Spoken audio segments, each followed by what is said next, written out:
بسم اللہ الرحمن الرحیم اللہم صلی علی محمد و آل محمد. الاولی التبادر دلالت کل لفظ علی ای معنی لا بد من سبب والسبب لا یخلو فرضه عن احد امور ثلاثہ المناسبۃ الذاتیہ وقد عرفت بطلانها او الالقۃ الوضعیہ او قرینۃ الحالیہ او المقالیہ. یہ بات چل رہی تھی علامات حقیقت اور مجاز کے عنوان پہ کہ حقیقت اور مجاز کی علامتیں کیا ہیں، یعنی کیسے ہم پہچانیں گے کہ کون سا لفظ کس معنی میں جو حقیقت ہے اور کس معنی میں جو ہے وہ مجاز ہے. اور ہم نے اس سے پہلے بتایا تھا کہ یہ علامات کو ذکر کرنے کی وجہ کیا ہوتی ہے. علامات اس لیے ذکر کرتے ہیں تاکہ آپ خارج میں پہچان سکیں اور تعریف کے ذریعے سے آپ ذہن میں مفہوم میں جو ہے اس میں تمیز کر سکتے ہیں، اور علامتوں کے ذریعے سے خارج میں. تو آج بتا رہے ہیں کہ ہم یہاں پہ یوں تو کہیں کہ بہت سے اس کی علامتیں ہیں، لیکن جو اہم ہے اور جو ضروری ہیں وہ یہاں پر تین ہیں، وہ ذکر کریں گے. سب سے پہلی علامت ہے تبادر. تبادر کیا ہے؟ تو کہہ رہے ہیں تبادر یہ ہے کہ تبادر کیا ہے؟ کہہ رہے ہیں ہوا انسباق المعنی الی الذہن. کیا مطلب؟ یعنی لفظ کے متعدد معنی ہیں، ٹھیک ہے. مثلا جیسے لفظ اسد ہے، اس کے بہت سے معنی ہیں، لیکن ان تمام معانی میں سے لفظ اسد کو سنتے ہی جو معنی سب سے پہلے آپ کے ذہن میں آئے گا، ہے نا، تبادر ذہنی، تو اسے ہم کیا کہتے ہیں؟ وہ اس لفظ کو سنتے ہی اس معنی کا سب سے پہلے آپ کے ذہن میں آ جانا، یہ اس بات کی دلیل ہے کہ یہ لفظ اسی معنی کے لیے وضع کیا ہے. کیوں؟ اس لیے کہ اتنے معنی ہیں اور کوئی معنی آپ کے ذہن میں کیوں نہیں آ رہا سننے کے بعد؟ جی، اسی کو کہتے ہیں تبادر. یعنی فوری طور پر انسان کا ذہن جو ہے کیا ہے، کہاں مبادرت کر رہا ہے، جلدی سے کہاں جا رہا ہے. یہ بات اس میں ذکر کریں گے. تو اسے کہتے ہیں یہ تبادر ہے. اس کے بعد جو ہے وہ ایک اشکال ہے اسی تبادر کے اوپر، اور پھر اس کا جواب ہے. تو یہ تبادر سمجھ میں آ گیا؟ تبادر کسے کہتے ہیں؟ بہت آسان سی بات ہے. اب اس پر انہوں نے کیا ایک اشکال کیا تبادر کے اوپر، تاکہ اگر آپ تبادر کو علامت حقیقت بتا رہے ہیں، آج ہم یہی پڑھیں گے تبادر کے بارے میں، لیکن اگر آپ تبادر کو علامت حقیقت قرار دے رہے ہیں تو اس سے ایک اعتراض اور اشکال لازم آ رہا ہے. وہ کیا؟ وہ یہ کہ آپ نے کیا کہا؟ آپ نے کہا حقیقت کو پہچاننا ہے تو کس کے ذریعے سے پہچانا ہے؟ اس کی علامت کیا ہے؟ تبادر کے ذریعے سے. ٹھیک ہے. اچھا، تبادر کب ہوتا ہے؟ آپ کب کہیں گے کہ لفظ کو سنتے ہی فلاں معنی کی طرف میرا ذہن گیا ہے؟ یہ کب کہیں گے آپ؟ جب آپ کو علم ہوگا. تو غور کیجیے گا. اشکال خلاصہ اشکال کیا ہے؟ خلاصہ اشکال یہ ہے کہ اشکال نہیں شیخ مظفر، یعنی اس تبادر کو جو علامت حقیقت قرار دی گئی ہے، اس پہ بعض لوگوں نے اعتراض کیا. شیخ مظفر اس کا جواب دیں گے. اشکال کیا ہے؟ خلاصہ اشکال یہ ہے کہ اشکال دور لازم آ رہا ہے. دور کسے کہتے ہیں؟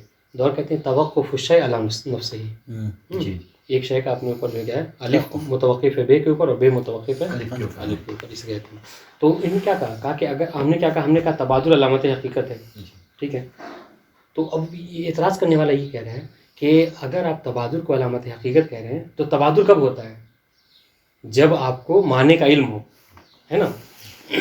تو اب اعتراض کیا ہو رہا ہے؟ اعتراض یہ ہو رہا ہے کہ اس سے یہ لازم آ رہا ہے، اگر آپ تبادر کو علامت حقیقت قرار دے رہے ہیں تو اس سے دور یہ لازم آ رہا ہے کہ علم بالوضع. دیکھیے ہم نے کیا کہا، آپ نے کہا کہ علم بالوضع، یعنی فلاں لفظ فلاں معنی کے لیے وضع کیا گیا ہے، اسی کو حقیقت کہتے ہیں.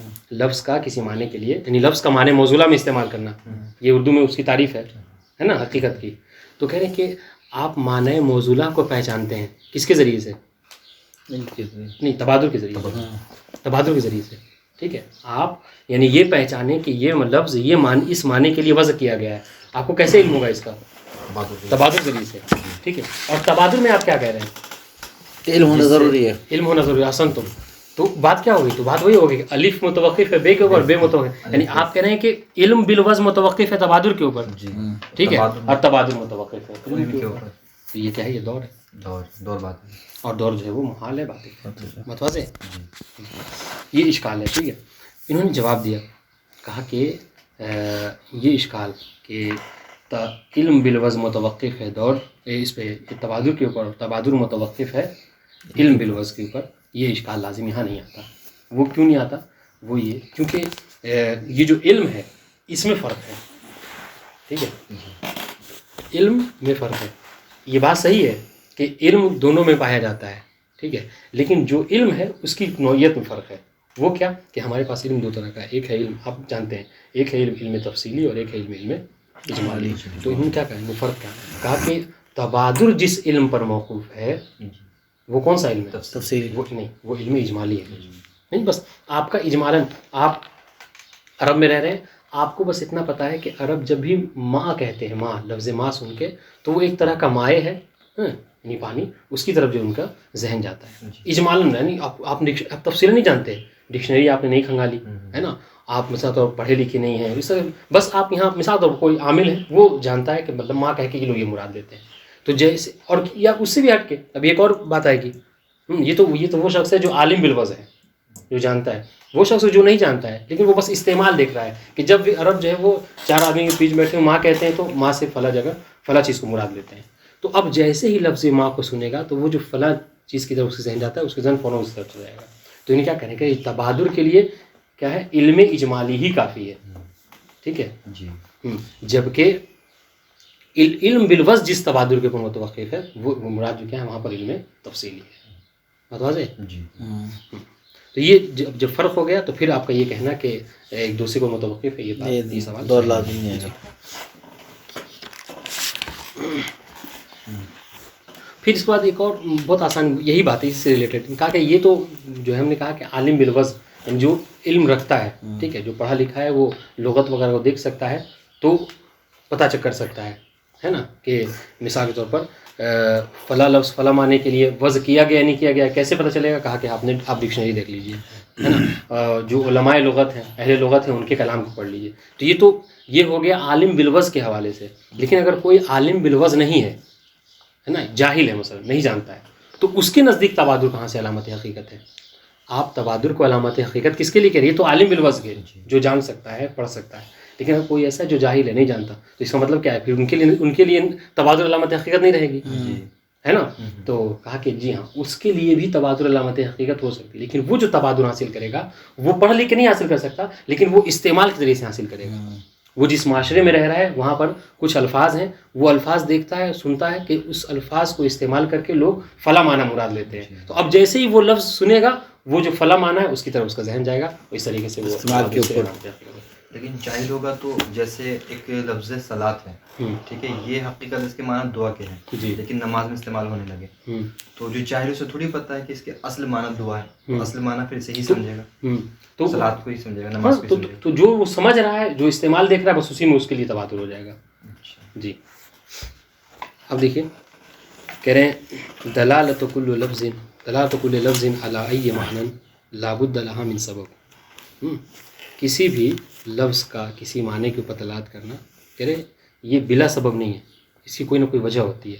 یعنی اگر آپ لفظ ماں کہہ کے مثلا پانی کو مراد دے رہے ہیں تو اس کی کوئی وجہ ہے، مناسبت ہے، ٹھیک ہے، یا تو مطلب اہل لغت نے اس کو استعمال کیا اس طریقے سے، یہ جو بھی، تو مطلب کسی بھی لفظ کا کسی معنی کو دلالت کرنا اس کا ایک سبب ہے، وجہ ہے، ٹھیک ہے. والسبب لا يخلو فرضه عن احد امور ثلاثہ. اور یہ جو سبب ہے، ریزن ہے، یہ تین چیزیں ہو سکتی ہیں، تینوں میں سے کوئی ایک ہو سکتی ہے. سب سے پہلی چیز المناسبت الذاتیہ، کیا ہے کہ لفظ اور معنی کے درمیان میں جو کیا ہے ذاتاً جو کیا ہے مناسبت پائی جاتی ہے. تو ایک وجہ یہ ہو سکتی ہے. اور یہ وقت عرفتہ بطلانو ہے. اور یہ جو کہہ رہے ہیں کہ لفظ اور معنی کے درمیان دور کے ادھر ہی بات لو نہیں، لفظ اور معنی کے درمیان میں جو ہے وہ ابھی ہم یہ سوال کریں گے، لفظ اور معنی کے درمیان میں جو مناسبت ہے یہ ذاتی ہے، کہہ رہے اس کا بطلان آپ قد عرفتہ، آپ اس کو جان چکے ہیں. ہاں، اور یہ نہیں، اب یہ تو جان چکے ہیں، لیکن یہ باطل ہے کہ لفظ اور معنی میں جو مناسبت ہے وہ ذاتی ہے. اس کو کہا کہ آپ اس کے بطلان کو جان چکے ہیں. کہاں جان چکے ہیں؟ کیسے انہوں نے باطل کیا ہے؟ لفظ ہم تھوڑا اور زیادہ واضح کر رہے ہیں. انہوں نے کہا تھا کہ لفظ کا اپنے معنی کے اوپر دلالت کرنا یہ ذاتاً نہیں ہے، بالذات نہیں ہے. ہاں، بالوضع ہے، واضح ذات اگرچہ ذات ہوتا تو مثلا وہ فارسی والی مثال جو تھی، اگر ذاتی ہوتا تو ہر ایک کے لیے جو کیا یہ چیز واضح ہوتی، سب کوئی سمجھتا. لیکن ہم دیکھتے ہیں کہ جو دوسری زبان والے ہیں وہ نہیں پڑھتے لکھتے، وہ نہیں سمجھتے ہیں. لیکن ہم جب دھوئیں کو دیکھتا ہے تو آگ کی وجود سب سمجھتے ہیں. تو یہ وقت عرفتہ بتانا اس سے اشارہ ہے. تو ایک وجہ یہ ہوتی ہے لفظ اور معنی میں ذاتی. دوسرا القۃ الوضعیہ، وضعی ارتباط. القا کہتے ہیں ارتباط کو، رابطے کو، یعنی کہ کسی واضح نے لفظ کو فلاں معنی کے لیے وضع کر دیا ہے. ایک دوسرا ذریعہ. تیسرا اول قرینۃ الحالیہ اول مقالیہ. قرینہ حالیہ مقالیہ. قرینہ حالیہ کیا ہے؟ یعنی وہاں پہ زبان سے ادا نہیں کیا ہے، لیکن کچھ ایسی سچویشن ہے کہ جو اس پر دلالت کر رہی ہے کہ اس لفظ سے اس معنی کو مراد لیا گیا ہے. ٹھیک ہے. یا پھر قرینہ مقالیہ، کوئی قرینہ ہے جیسے رأیت اسدا فی الحمام مثلا کہا، رأیت اسدا یرمی، تو یہ یہاں پہ کیا قرینہ مقالیہ ہے یرمی کا. بات واضح ہے. یہ دلالت کر رہے ہیں کہ ہم یہاں پر مثال طور پر کیا مراد لینا چاہ رہے ہیں لفظ اسد سے. تو یہ تین چیزیں ہیں جو لفظ کے معنی کے اوپر دلالت کرنے کے لیے وہ دلالت کرتی ہیں، وجہ بن سکتی ہیں. ہاں.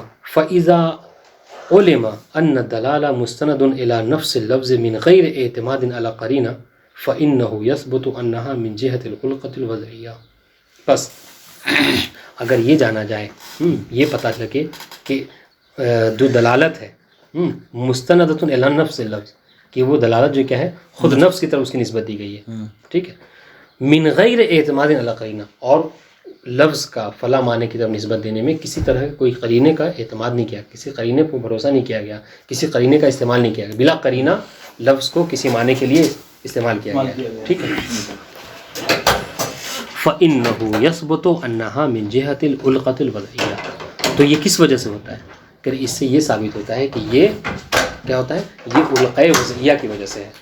یعنی واضح نے اس کو وضع کیا ہے اس معنی کے، لہٰذا یہ لفظ اس معنی کے اوپر دلالت کر رہا ہے. واضح. وَهَذَا هُوَ الْمُرَادُ بِقَوْلِهِمْ التَّبَادُلُ عَلَامَةُ الْحَقِيقَةِ. اب یہ جو کہا جاتا ہے کہ التبادل علامۃ الحقیقہ، تو یہ کیا اس سے مراد کیا ہے؟ اس سے یہی مراد ہے جو ہم نے ابھی کہا، کیا کہ تبادل علامت کیا ہے؟ چونکہ واضح نے لفظ کو اس معنی کے لیے وضع کیا ہے، تو لہٰذا جیسے ہی آپ اس لفظ کو سنتے ہیں اس معنی کی طرف آپ کا ذہن چلا جاتا ہے، لیکن بلا قرینہ. مال قرینہ نہیں، بلا قرینہ. والمقصود، اب یہاں پہ کلام خود تبادر سے کیا مراد ہے؟ جو اصطلاح تبادر ہے اس سے کیا مراد لیتے ہیں؟ کہہ رہے والمقصود من کلمۃ التبادل هو انسباق المعنى من نفس اللفظ مجردا عن كل قرینہ. تبادر سے کیا مراد ہے کہ انسباق المعنی، انسباق یہ سبقت سے نکلا ہے. سبقت یعنی پہل کرنا. ٹھیک ہے. کسی لفظ کے متعدد معنی ہیں، ٹھیک ہے، ان متعدد معنی میں سے کوئی ایک معنی جو ہے وہ پہل کر رہا ہے، یعنی پہلے آپ کے ذہن میں آ جا رہا ہے. ٹھیک ہے. من بین المعانی من نفس اللفظ. لیکن ہاں ایک بات یاد ہے کہ خود اس لفظ سے جیسے ہی آپ اس لفظ کو سن رہے ہیں اس کے متعدد معنی ہیں، ان میں سے کوئی ایک معنی جو ہے آپ کے ذہن میں آ رہا ہے. ٹھیک ہے. لیکن ہاں مجرداً عن کل قرینہ، لیکن یہاں پر وہ جو معنی آ رہا ہے وہ کسی قرینے کی وجہ سے نہیں آ رہا ہے، بلا قرینہ. بلا قرینہ. ہاں. ورنہ قرینے کے ساتھ تو وہ مجاز ہوتا ہے. جی. قرینہ کے ساتھ تو مطلب وہ معنی مجازی آئے گا، اور حقیقت وہ ہے جو قرینے کا محتاج نہیں ہوگا. قرینے کا واضح. تو اب یہاں پر وہ جو اشکال تھا اس کا جواب، یعنی اشکال وہی اشکال تبادل. وقد یعترض علی ذلک. ہاں کبھی کبھی اس پر اشکال یہ کیا گیا کہ بأن تبادل لا بد له من سبب، کہ تبادل کی کوئی نہ کوئی وجہ ہونی چاہیے. ٹھیک ہے. ولیس هو الا العلم بالوضع. اور یہ جو تبادل ہے یعنی آپ لفظ سن رہے ہیں معنی آپ کے ذہن میں فوراً آ جا رہا ہے، تو یہ کس وجہ سے؟ علم وضع کی وجہ سے. علم وضع، چونکہ آپ کو پتہ ہے کہ اس لفظ کا وہ معنی ہے، لہٰذا وہ معنی آپ کے ذہن میں آ جا رہا ہے. علم وضع کی کثرت استعمال کی. جی.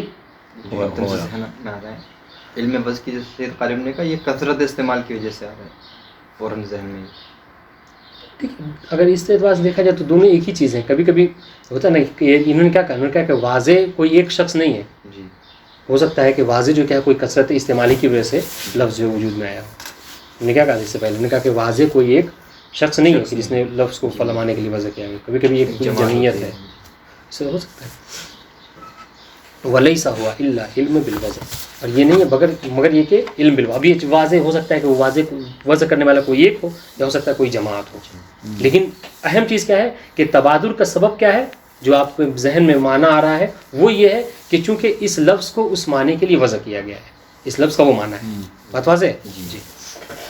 لأن من الواضح، تو دیکھیں خود کہہ رہے ہیں اس لیے کہ واضح ہے کہ ان الانسباق لا يحصل من اللفظ الى معناه في اي لغة لغير عالم تلك اللغة.